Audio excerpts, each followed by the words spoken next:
Nagtungo na po sa NBI ang dating abogado ng mga ampatuan na si Attorney Arnel Manaloto at ang kanyang misis.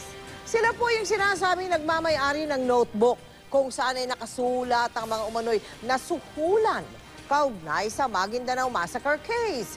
Bagay na kanilang pinabulaanan. Nakatutok si Salima Refran, exclusive.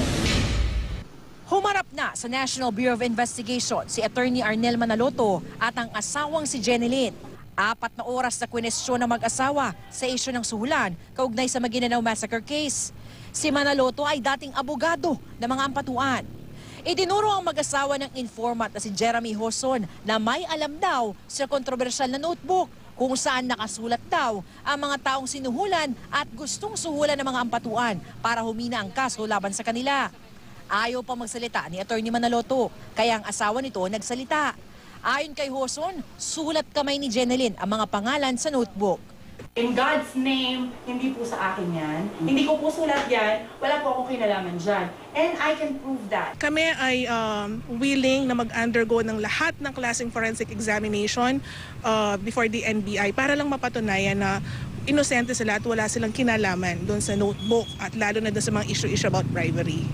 Ang sabi ni Hoson, magkaibigan sila dati ni Jenilyn.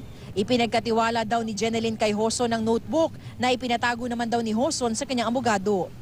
Sa photocopy ng umano'y notebook na pinakita ni Hoson sa GMA News, nakasulat ang ilang pangalan tulad ng Baraan at Richard Fadulyon. Tumanggi na sina Justice Undersecretary Francisco Baraan III at Senior Deputy State Prosecutor Richard Anthony Fadulyon na may natanggap sila mula sa mga ampatuan. Hindi kami sinungaling. Yun lang po yung masasabi ko. Hindi po kami public na tao. Simpleng tao lang. Matapos ang humarap ng mga Manaloto, sa mga susunod na araw ay iimbitahan naman ng NBI si Jeremy Hoson. Ito'y para ipakita at iharap ang nasabing notebook. Salima Refran, nakatutok 24 oras.